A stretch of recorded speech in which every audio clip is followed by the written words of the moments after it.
Hi everyone and welcome back to my channel. In today's video I'm going to be talking about 5 products I recommend adding into your eating disorder recovery journey to just make it that much easier. I'm sorry if I sound a bit stuffed up. I'm currently recovering from being a bit sick, but I still really wanted to film this video, so I hope that's not too annoying. And also I'm going to try not to lean forward because it's actually finally sunny in New Zealand and I'm loving it, but it isn't the best for lighting, so I'm just going to try to stay back here.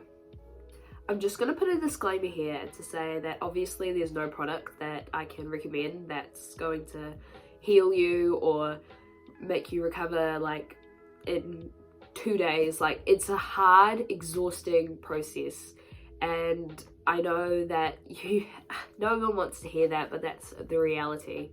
These 5 products are just things that I have found that have made my journey just that much easier. And when you're already going through a really hard time, finding anything that could just make a 1% difference in your day, it's fun.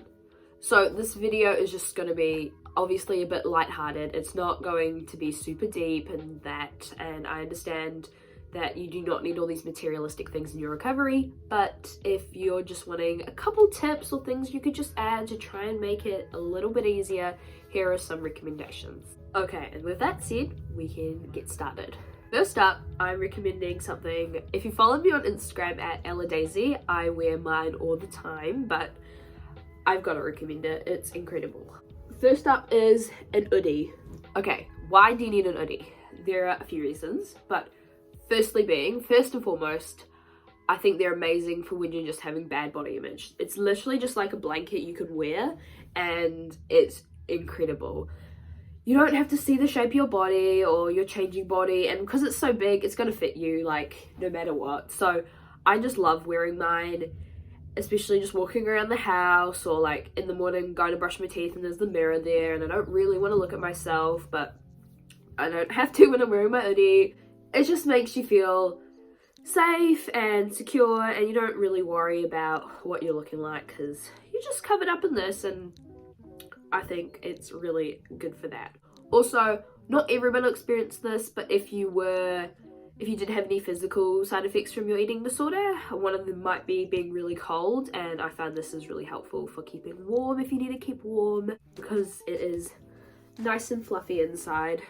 I've actually got 2. One is like a knockoff brand because there's a brand called Hoodie and that's like the trademark one, but then I have a knockoff one which was only like $35 because I know this is a real one and I think they're somewhere around $100, so they are quite expensive, but there are like loopholes you can go. I'm sure there's like, if you live somewhere where you can use Amazon, I think you can use it in New Zealand, but I'm sure there'll be one on Amazon you can find, or I got my knockoff one from Bed Bath & Beyond. I bet you can even get one on like AliExpress or any of those random places, but yeah, I recommend using a hoodie.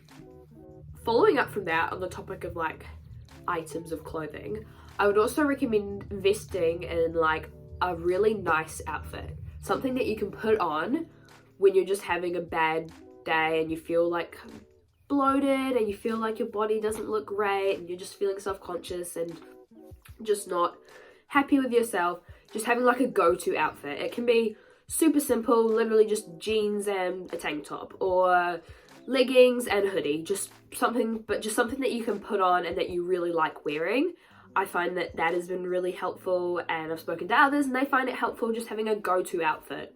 One of mine for a while was this little like tracksuit kind of set, like sweatpants and a hoodie, and I felt like I just put that on and I had like a little messy bun and I put some gold jewelry on and I just felt put together and quite nice. You know, if you've struggled with body image, that it really affects every area of your life and it just makes everything so much harder. So just having an outfit that you can chuck on when you're having those days, knowing that, okay, this outfit's going to make me feel okay, I can just put this on, and moving on with your day.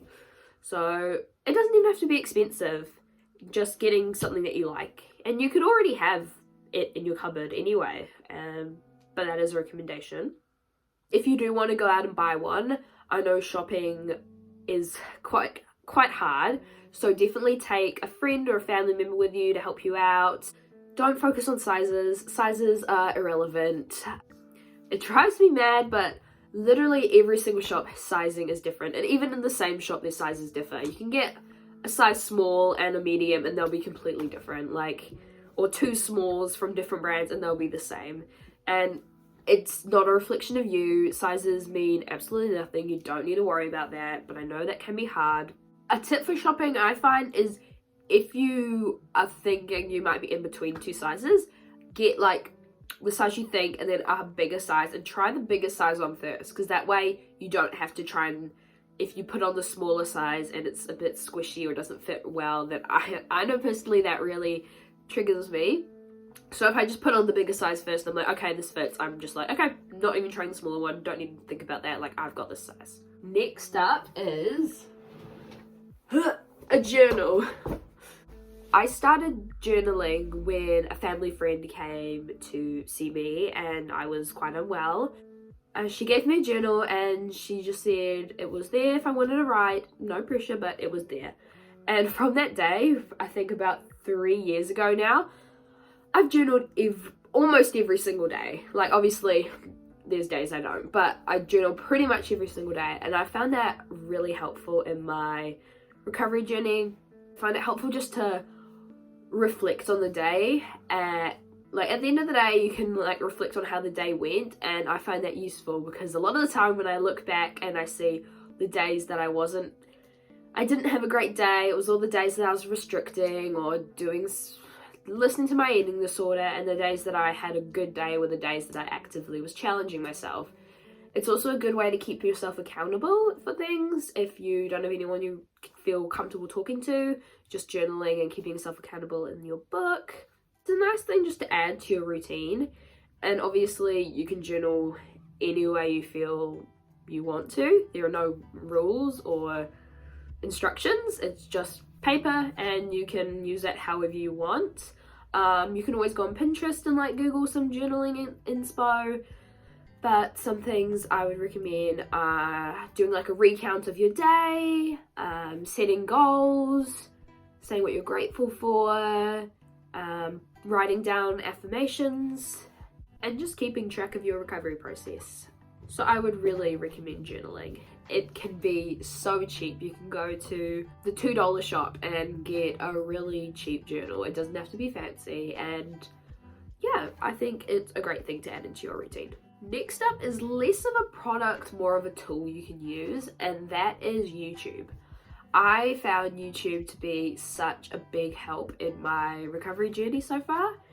When I first started struggling with food, I felt so alone. I had no idea what was going on. I felt like I don't know. Obviously, my eating disorder told me that this was right and validated it. But the healthy side of me just was like, what is going on? Why is this my life? Like, I don't want to live like this. That's kind of when I really got into like recovery YouTubers, and I found them just amazing. Especially since YouTube is free, it's a great place to access that kind of support, and just seeing other girls going through the same thing I'm going through was really helpful. It's just so inspiring seeing them, and it's every time I watch recovery YouTubers, I just feel so uplifted and motivated and just excited. Some of my favorites are obviously Row Recovery, Rebecca Jade. Obviously be careful depending what place you are in your recovery journey. Protect your peace, and if you find anything triggering or you think seeing other girls or people just going through their own eating disorder is going to be triggering for you, then obviously stay away from that until you feel ready, but I do think it's a really good tool. Last thing on my list is a bit random, but something that I did find really helpful is Twink or Whiteout, or whatever you call it. I used this when I had like food labels, or well, I got other people to do it for me. I found that with a Sharpie, you can, even if you do Sharpie it or scribble it out, you can still kind of see it, and that would still play on my mind. So just whiting it out completely just made that like it wasn't even an option to look at the calories. And obviously not everyone struggles with calories, so that might not be something that worries you, but for me, I really did struggle with calorie counting and that kind of thing. So just like breaking the habit completely and making sure I wasn't looking at that anymore. And I found it really helpful not knowing the numbers of things, obviously. And when I first stopped calorie counting, it was very hard. you're still trying to like make up the numbers in your head and like add them up and work out what you've had and what you haven't. And yeah, it is hard, but if you're just consistent with it and just keep going on, like a new routine will form and you'll be sweet, I promise.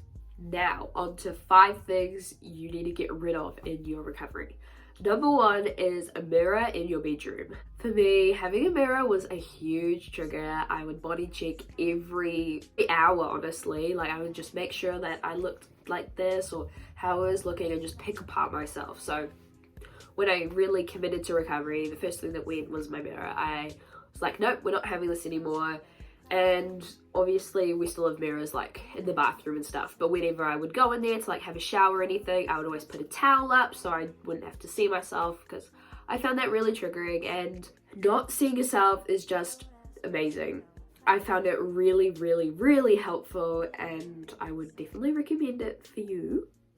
Next, obviously, any clothes that are too small, holding on to clothes that are too small for you is going to cause you nothing but stress, anxiety, guilt, worries. Like, just get rid of it. I don't care if you love it, you're holding on to clothes like, oh, maybe I'll fit it one day. No, that's unhealthy, that's disordered. We aren't going to do that. You can thank it for the time you had with it, and yeah, that's okay, but time to go. You can donate it or give it to friends or family. Just, you don't need it anymore. Next is something that I feel like a lot of people keep, and I definitely am guilty of this, but any photos of yourself when you were really unwell, or like photos of you that you're inspiring to look like, or any of that kind of stuff, just having that on your camera roll. Because I don't know about you, but I feel like a lot of people go through their camera roll more often than you would think, and just having photos of yourself or people you want to look like, it's never good. It's not healthy. It only brings up negative emotions. So just deleting those, like, out of sight, out of mind. And I promise you're not going to think about it. You might be like, oh, you're never going to be like, oh, I wish I had that photo and I was skinny to prove to everyone I was skinny. Like, it doesn't matter. We live on a floating rock. It's not that deep. You'll be okay. And the last 2 are kind of go hand in hand. But first, your food scales. I don't think it is healthy in any way to weigh your food unless you have a medical condition and need to know how much you're eating for that thing. Other than that, you do not need to be weighing out your food. Get rid of a scale unless you use it for baking or something, but even then, just get it out of the way, put it away, hide it, tell your parents to hide it for you or your friends to hide it. Like, you do not need to be weighing your food. It is very unhealthy.